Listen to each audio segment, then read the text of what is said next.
प्रभु यीशु ख्रीष्टको नाउँमा यहाँहरू सबैजनालाई जय मसीह अनि नमस्कार। कस्तो हुनुहुन्छ? आशा छ यहाँहरू सबैजना सन्चै हुनुहुन्छ होला।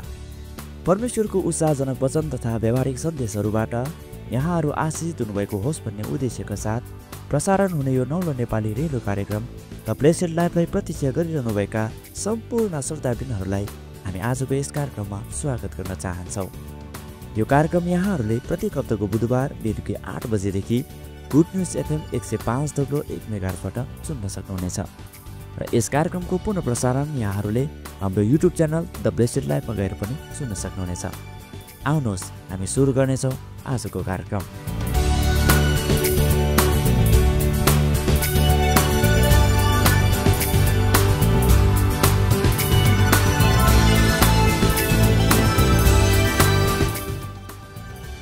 आजको कार्यक्रमको शीर्षक रहेको छ ठुलो कार्यको लागि यशायाको निम्तो। के तपाईँले यस वर्षको लागि केही परिवर्तन चाहनु भएर कुनै सङ्कल्प गर्नुभएको छ? कतिवटा यस्ता सङ्कल्पलाई तपाईँले याद राख्नुभयो? कयौँ शताब्दी अघि यशाया अगमवक्ताद्वारा बोलिएका परमेश्वरका ती वचनहरू आज तपाईँको जीवनमा लागू हुने गरी यहाँ प्रस्तुत गरिएको छ। यस प्रस्ताव अथवा सङ्कल्पले तपाईँको जीवनलाई परिवर्तन गर्न सक्छ। यशाया 61:1 परमप्रभुको आत्मा म माथि छ, किनभने गरिबहरूलाई सुसमाचार सुनाउनको निम्ति परमप्रभुले मलाई अभिषेक गर्नुभएको छ। मन भाँचिएकाहरूको हृदयले बाँच्न, कैदमा परेकाहरूलाई स्वतन्त्रता दिन र बन्धनमा परेकाहरूलाई छुटकाराको घोषणा गर्न उहाँले मलाई पठाउनु भएको छ। लुका 4:18 अनुसार जब प्रभु यीशु ख्रीष्टले मन्दिरमा उभिएर यो वचनलाई घोषणा गर्नुभयो तब उहाँले आफ्नै लागि गरेको यस अगमबाणीलाई पुरा गर्नुभयो। उक्त वचनमा जस्तो उल्लेखित छ उहाँले ठ्याक्कै त्यही गर्नुभयो। उहाँले गरिबहरूले सुसमाचार प्रचार गर्नुभयो, मन भाँचिएकाहरूको हृदयले बाँध्नुभयो, बन्धनमा परेकाहरूलाई छुटकाराको निम्ति घोषणा गर्नुभयो, अन्धालाई दृष्टि दिनुभयो अनि कैदमा परेकालाई स्वतन्त्र पार्नुभयो। यो अगमबाणीहरूलाई उहाँले आज पनि तपाईँद्वारा निरन्तर पुरा गर्न चाहनुहुन्छ। यूहन्ना 14:20 भन्दछ, उहाँ हामीमा र हामी उहाँमा बास गर्दछौँ। यसै कारणले जस्तो प्रभु यीशु ख्रीष्ट नियुक्त हुनुभयो त्यसै गरी तपाईँ पनि नियुक्त हुनुहुन्छ। उहाँ एक चुनिएको हुनुहुन्थ्यो अनि तपाईँ पनि उहाँको चरण हुनुहुन्छ। उहाँ पवित्र हुनुहुन्छ, तपाईँ पनि उहाँको पवित्रताले भरिएको हुनुहुन्छ। तपाईँ पवित्र भइकन स्वीकार्नु भएको छ, किनभने जस्तो प्रभु यीशु ख्रीष्टलाई जुन हेतुले अभिषेक गरिएको थियो त्यही हेतुले तपाईँलाई पनि अभिषेक गरिएको छ। यशाया 49:8 यसरी लेखिएको छ, परमप्रभु यीशु भन्नुहुन्छ, निगाहको समयमा म तँलाई जवाब दिनेछु र उद्धारको दिनमा तँलाई म सहायता दिनेछु। देश पूर्ण स्थापित गर्न र त्यसको नष्ट भएका जयजातहरू फेरि अन्तिकारको निम्ति म तँलाई जोगाइराख्छु र मानिसहरूको निम्ति तँलाई करार बनाउँछु। तपाईँसँग परमेश्वरको सहायता छ, तपाईँसँग परमेश्वरको सुरक्षा छ र तपाईँसँग परमेश्वरको आदेश पनि छ। अरू मानिसहरूको निम्ति तपाईँ परमेश्वरको करार हुनुहुन्छ। यसै कारणले तपाईँ प्रचार गर्न सक्नुहुन्छ। तपाईँले कैदबाट छुटकाराको निम्ति स्वतन्त्रताको घोषणा गर्न सक्नुहुन्छ। तपाईँले बिरामी र लङ्गडहरूलाई निको पार्न सक्नुहुन्छ। तपाईँ परमेश्वरद्वारा अभिषेक हुनुहुन्छ। उहाँको शक्ति र अभिषेक तपाईँभित्र छ। यशाया 40:9 सियोनलाई शुभ सुसमाचार सुनाउने हो, तिमी अग्लो पर्वतमा जाऊ, यरुशलेममा शुभ सुसमाचार सुनाउने हो, जोरसँग तिम्रो स्वर उचाल नडराऊ। यहुदाका नगरहरूलाई भन, हेर तिमीहरूका परमेश्वर यही हुनुहुन्छ। अरूहरूलाई भेट्दा तपाईँको परमेश्वरले राज्य गर्नुहुन्छ भनेर घोषणा गर्नुहोस्। यशाया 52:7 सुसमाचार प्रचार गर्नेहरूका पाउ डाँडाहरू हुँदो कति सुन्दर छन्, जसले शान्तिको घोषणा गर्दछन्, जसले शुभ सुसमाचार ल्याउँछन्, जसले उद्धारको घोषणा गर्दछन्, जसले सियोनले भन्दछ, तेरा परमेश्वरले राज्य गर्नुहुन्छ। यशाया 12:3 अनुसार आनन्दसित तिमीहरूले उद्धारको इनारबाट पानी भर्नेछौ अनि तपाईँले असम्भव सोच्नुभएको कामहरूलाई उहाँले यस कुवाबाट तपाईँद्वारा सम्भव गर्नुहुनेछ। यशाया 41:18 नाङ्गो टाकुराहरूबाट म नदीहरू बगाउनेछु र बेसीमा पानीको मूलहरू निकाल्नेछु। म मरुभूमिलाई पानीको दह र सुख जमिनलाई पानीको मूलमा परिवर्तन गर्नेछु। यस पदमा यशायाले सदन बग्ने खोलाको पानीको कुरा गरेका छैनन्। पवित्र आत्मामा जसरी तपाईँ अरू व्यक्तिहरूको लागि सेवाकार्य गर्नुहुन्छ तब तपाईँबाट जीवनको पानीको खोलाहरू बग्नेछन्। तपाईँ परमेश्वरको अभिषिक्त छोराछोरी हुनुहुन्छ। तपाईँबाट बग्ने त्यो जीवन दिने वचनले मानिसहरूमा छुटकारा ल्याउनेछ। बन्धनहरू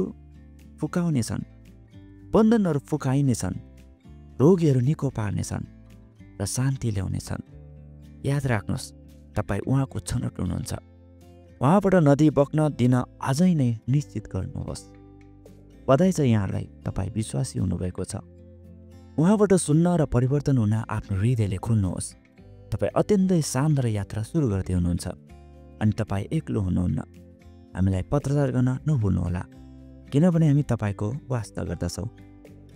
साथै यस कार्यक्रमप्रति यहाँहरूको कुनै सल्लाह र सुझाव छन् भने यहाँहरूले हामीलाई इमेल मार्फत पनि पत्रचार गर्न सक्नुहुनेछ। हाम्रो पत्रचार गर्ने इमेल ठेगाना रहेको छ arrow.kcc2020@gmail.com। हस्त श्रोताबिन, आजको कार्यक्रम यति नै रहेको छ। आउने हप्ता यहाँहरूसँग हाम्रो भेट हुने नै छौँ। तबसम्मको लागि हामीलाई बिदा दिनुहोस्। जय मसीह, नमस्कार, शुभरात्रि।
सर्वशक्तिमान प्रभु